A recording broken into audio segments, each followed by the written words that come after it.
It's Sunday, September 15th. I have an episode to get up. This is a standard GenreVision episode. Well, it's a Versus episode, so I don't know if you'd call it quite standard, but it's of standard length, and it's supposed to go up now. It's a little late for my standards. I usually like to get these things up to publish on Sunday at 12 a.m., but it's 8:24 a.m., and it's time to get a little more work done on this so it can go up and go in the feed. All right, this is Dark City versus City of Lost Children. I have already edited the first 5 minutes of the show. The show recording actually starts at... And this week, it's a... And this week. So at this point, we're actually not recording a new... And this is GenreVision, you know, the intro we do at the start of every show. We've stopped recording new ones. We found one that we're just going to use week after week after week. We think that works fine. Some days we might record special ones, but otherwise it's the same one every week now. And nobody's complained yet, so we don't think it's a problem. We were saying it pretty much the same way every week anyway, so... Why change it up? You know, why make it that little bit harder on ourselves to record a new one every week? Coffee again. La Colombe's pumpkin flavored draft latte, because I'm pretty basic and pumpkin is pretty delicious. And I need coffee. God damn, do I need coffee. All right.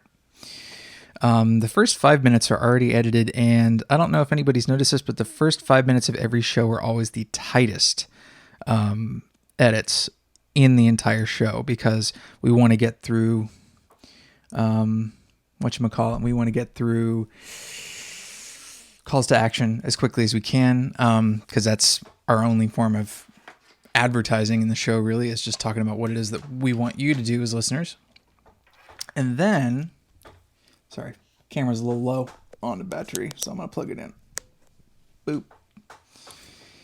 And then, after that first 5 minute window, you will notice that things tend to get a little looser. We might allow people to say or We might allow for a little bit of speech disfluency, but those first 5 minutes tend to be pretty stinking tight. So I'm outside the first 5 minutes now, so the edit's going to be looser. What I focus on now in the edit on these episodes is making sure that any latency in the video conference between, well, it's not a video conference, it's just a teleconference on Skype that Drew and I do. Any delay between when he stops speaking and when I start speaking is tightened up, because when you're talking over Skype, it's not live. There's a little bit of delay. There's some blockages in the tubes, and we're going to tighten that up so that it sounds like we're sitting across the table from one another. But I do put the speed on plus 50%, so it's actually playing at 150% speed, 1.5 times, just so I can get through listening to it faster. And that does help in the edit a great deal. I've managed to cut down on editing time a lot because of that. All right, I'm going to stop yapping, and I'm going to start editing. Enjoy. That he is trying to make potentially more complicated stories, as far as genre stories, more palatable. And Dark City, for as weird as it gets, I think is pretty easy to follow as far as plot momentum is concerned. I'm going to tighten that up a little bit. Is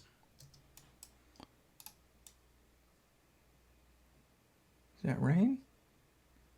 Nope. Plot momentum is concerned, because we have a very defined protagonist.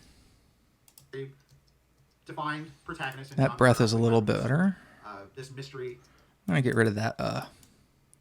He's trying to figure out in regards to he doesn't know who he is. And something I also do is eliminate the silence usually. So, up here on this track where I'm at is just me sitting and listening to Drew. So the microphone is recording the sound of the room. It's a very quiet sound, but sometimes you can hear things like my chair creaking or my mouse clicking or my keyboard. So we get rid of it. That's easy enough. Gonna get rid of that. Even if everything else surrounding the movie were to come off as strange and unapproachable, I think the actual momentum of the plot, thanks to John Murdoch and how everything kind of unfolds, is easy enough to understand. I don't think you have to like it. I'm going to get rid of that pause. You notice when I move one track, I typically have to move both tracks. This is so they don't go out of sync. So here's where I say something. What do I say? Let me solo it. Well, I say, well. Clearly, I was trying to interject a thought. Drew was not finished, so that dies, that leaves. Like it. I mean, I do, certainly. But I think it works on a very structural level in that way. There's a little bit of a spit click in there that's going to get covered up. Goodbye. the mystery is supposed to be... Going to get rid of that pause. Add a little crossfade to cover any cutting. Fade that down. And then while I'm talking, I will eliminate Drew's silence. And clearly the studio felt at the time that the mystery was not compelling enough, and audiences, based on test screenings, may have felt distanced by the movie, because the movie is really strong stylistically. And if something like this comes off as artsy Gonna take that pause down a little bit. in any sort of way, it's going to distance the audience a bit who's there to expect a popcorn movie. This was a studio picture from New Line, so That side doesn't really need to be there because I'm not really frustrated. So, in an effort, I think, to make it more palatable, That's where that breath is going to end. I'm going to end that a little early and tighten this up. I can bring all that over. Again, I'm going to take Drew's silence away. they decided to eliminate the mystery up front, which I think was a pretty stupid idea. A pretty stupid an artistic standpoint, and let the movie sort of run on briskness and style as the primary. Going to take away that pause. Which The movie enhances is spades. yeah, I mean it's style. I'm going to let Drew say that without me trampling over him.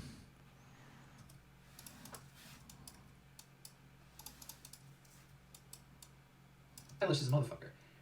You get that immediately. I'm going to shorten that breath. You get that immediately, but It's I'm going to take away that but and let Drew talk. stylish. It's stylish in a way that we don't often see. Going to take away that spit click and that pause. Spit clicks happen, by the way. It's just the sound of your lips opening up. It happens if your mouth is a little bit dry or your lips a little bit dry. Helps to wet the whistle. From studio pictures. The fact that this movie is so Another pause I'll tighten. indebted to Art Deco and German Expressionism is so weird. And it's certainly not the only movies that have done that, but to do it as a big tentpole, I mean, this is new. I don't know, this was kind of positioned to be a big blockbuster presentation for New Line. and there's quite a bit of money on the screen. I mean, you look at the budget for it nowadays, and it doesn't look like. I'm just going to get rid of that. It's unnecessary. The and also implies that I'm agreeing with him, so. Presentation for New Line. And there's quite a bit of money on the screen. I mean, you look at the budget for it nowadays, and it doesn't look like anything huge. I think, what was it, 45? Or was that just my guess? No, wait, that was your guess. I think it was somewhere in the realm of like 24 to 27.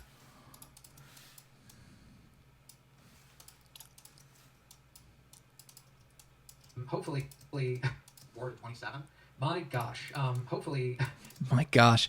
Drew made the observation to me that we swear a lot less on the show nowadays. And it's true. It's not like we made some obvious effort or concerted effort to swear less. It's just something that's happened naturally. that was cut I'm going to get rid of that because that's not a word. due to the shooting in Australia. Because I do believe that most of the production for this happened in Australia. Hence why Bruce Spence got cast in the thing. Which great. And they did end up selling some of the sets for this movie to the production. Which great. They did, I'm actually going to make time for Drew saying that he loves Bruce Spence because it's Bruce Spence, of course. Bruce Spence got cast in the thing. Which great. Love seeing that. They did end up selling some of the sets for this movie to the production of The Matrix, which also shot in Australia. I'm going to get rid of that spit click and tighten that. Which also shot in Australia. So, when it can't run on style, like when they simpler stuff where characters are just talking in rooms, of course the movie's still stylish at that point, but the edit on this flick is so ruthlessly tight. It has such a motivation to. I'm actually going to tighten that up a little bit. Speaking of being ruthlessly tight. And I think they've pretty much compressed the movie to its limit in the theatrical cut.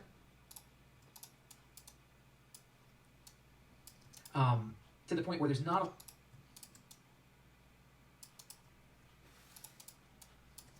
activity between certain sequences, but there's just enough for you to kind of put two and two together as to why characters are showing up in certain spaces. Granted, there is a little bit of confusion in the director's cut as well as to like how a character got to where they are in a particular scene or something like that. But you don't get in the director's cut.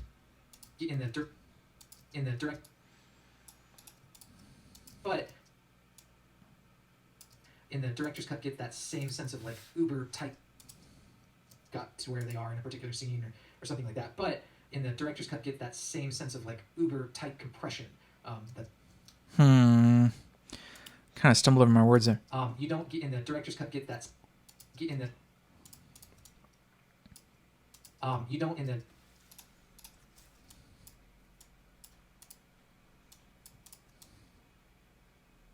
just cut get that same sense of like uber tight compression that the story has.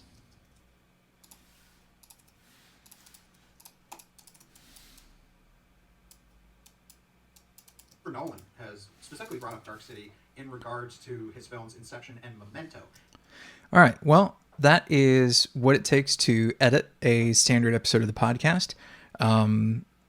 It's basically going to be this for a couple more hours.